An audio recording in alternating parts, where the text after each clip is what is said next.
രാജസ്ഥാനിലെ ടോങ്ക് ജില്ലയിൽ മദ്യശാലയ്ക്കുള്ളിൽ ഓടിക്കയറിയ പുള്ളിപ്പുലി ജീവനക്കാരെ ആക്രമിച്ചു.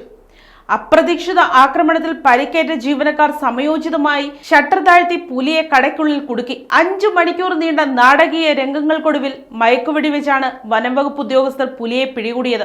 രാജസ്ഥാനിലെ ടോങ്ക് ജില്ലയിലാണ് നാടിനെ നടുക്കിയ ഈ സംഭവമുണ്ടായത്. രാവിലെ കട തുറന്ന് തലേ ദിവസത്തെ വരുമാനം എണ്ണി തിട്ടപ്പെടുത്തുകയായിരുന്ന ജീവനക്കാരുടെ അടുത്തേക്ക് പുള്ളിപ്പുലി അപ്രതീക്ഷിതമായി പാഞ്ഞു കയറുകയായിരുന്നു. പുലിയുടെ ആക്രമണത്തിൽ പരിക്കേറ്റെങ്കിലും സമയോചിതമായി പ്രതികരിച്ച ജീവനക്കാർ ജീവനും കൊണ്ടോടി പുറത്തിറങ്ങി ഉടൻ തന്നെ കടയുടെ ഷട്ടർ താഴ്ത്തി. ഇതോടെ പുലി പൂർണ്ണമായും കടയ്ക്കുള്ളിൽ കുടുങ്ങി. തുടർന്ന് പരിക്കേറ്റ ജീവനക്കാരെ ഉടൻ തന്നെ സമീപത്തെ ആശുപത്രിയിൽ പ്രവേശിപ്പിക്കുകയും വിദഗ്ധ ചികിത്സ ലഭ്യമാക്കുകയും ചെയ്തു. സംഭവം പറഞ്ഞ ടോങ്ക് വനംവകുപ്പ് ഉദ്യോഗസ്ഥരും ജയ്പൂർ മൃഗശാലയിൽ നിന്നുള്ള പ്രത്യേക ദ്രുതകർമ്മസേനയും അടിയന്തരമായി സ്ഥലത്തെത്തി.